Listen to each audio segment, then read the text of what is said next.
একদম অন্যরকম একটা রেসিপি, খেতে দারুণ আর দেখতে অনেক বেশি লোভনীয়। একদম দেখতে একরকম কি মানে হলে কি হবে, টেস্টটা সম্পূর্ণ আলাদা, অসম্ভব মজার।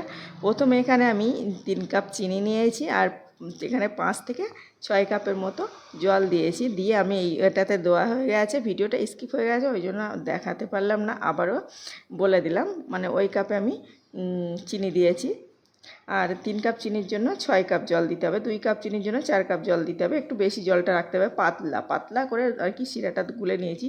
তারপরে দিয়ে নিলাম খেজুরের গুড় 1/2 কাপের মতো। 1/2 কাপ আমি পরে আবারও একটু দিয়েছিলাম, 1/4 কাপের মতো খেজুরের গুড়টা দিলে স্মেলটা দারুণ লাগে।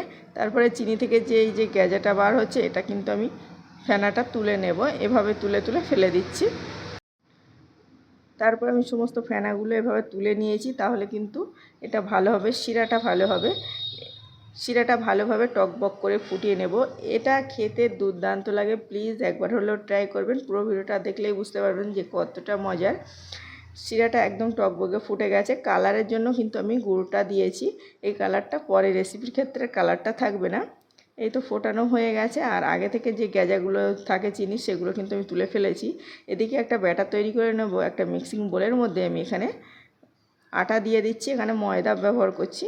আমি প্রথমে 3 কাপ ময়দা দিয়ে দিচ্ছি, তবে পরিমাণে বেশি করে বানালে অনেক ভালো লাগে।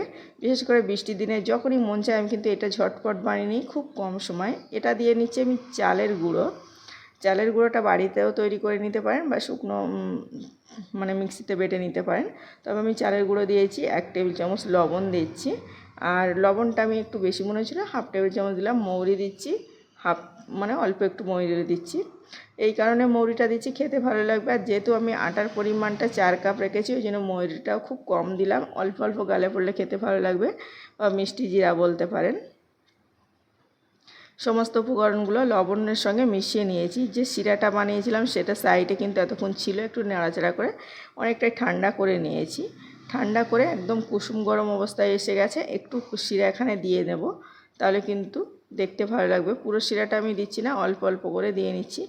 তবে মিষ্টিটা আপনার পছন্দ অনুযায়ী রাখতে হবে। এটা একদম পারফেক্ট ছিল। আর আমি এখন ভালোভাবে অনবরত নেড়েচেড়ে মিশিয়ে নেব। আমার কিন্তু আটা ময়দা সব কিছু দেওয়া কমপ্লিট, এখন শুধু মেশানোটা মানে বাকি আছে। একটু সময় নিয়ে এভাবে মিশিয়ে নিচ্ছি। আপনারা চাইলে কিন্তু হাত দিয়েও মেখে নিতে পারেন ভালোভাবে, তবে অল্প অল্প করে মেখে নিতে হবে।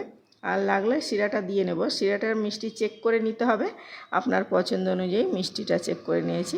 তো আমি এখন এভাবে 2 থেকে 3 মিনিটের মতো ফেটিয়ে মেখে নিচ্ছি। মেখে ব্যাটারের ঘনত্বটা কেমন হবে সেটাও দেখিয়ে দিচ্ছি।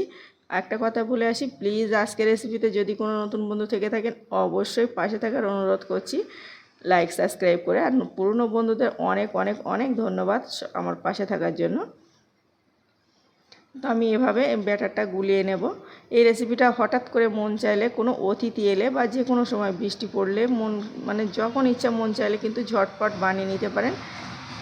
আর একটু মিষ্টি মিষ্টি হলে খেতে কিন্তু অনেক বেশি ভালো লাগে। এটা ভিতরটা হয় সফট আর বাইরেটা হয় অনেক ক্রিস্পি।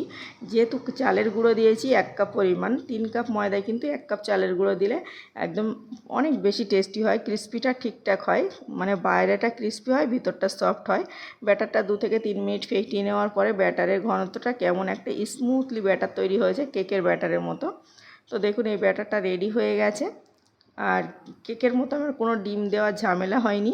এখানে অল্প করে বেকিং পাউডার দিয়ে নিচ্ছি, 1/2 টেবিল চামচেরও একটু কম করে দিলাম।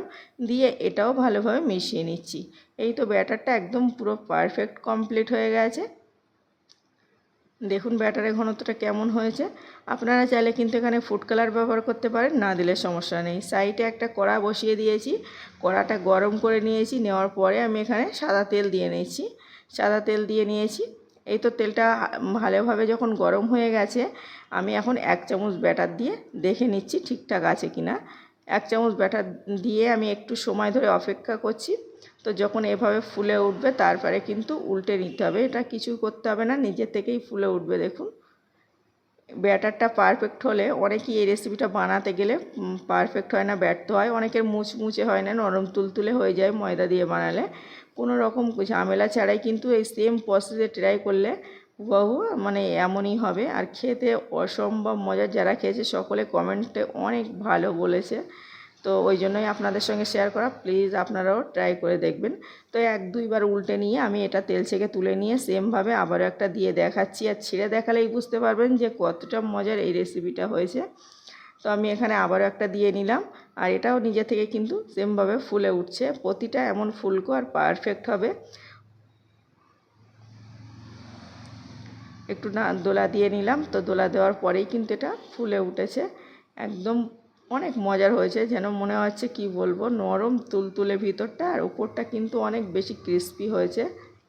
একটু ভালোভাবে কালার করে তারপরে ভেজে নিলে বেশি ক্রিস্পি হবে কানাটা। আর তারপরে আমি এভাবে সবগুলো তুলে নিয়েছি। এখন একটা পরিবেশন করে দেখাই, তাহলে বুঝতে পারবেন। দেখুন কতটা লোভনীয় হয়েছে।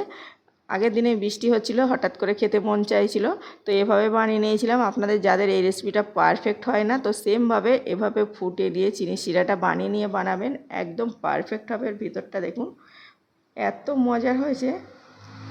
এতক্ষণ সাথে থাকার জন্য সকলকে ধন্যবাদ জানিয়ে বিদায় নিচ্ছি। প্লিজ সকলে লাইক করার অনুরোধ করছি। সকলে ভালো থাকবেন, সুস্থ থাকবেন। আবারও দেখা হচ্ছে অন্য কোনো ভিডিওয়।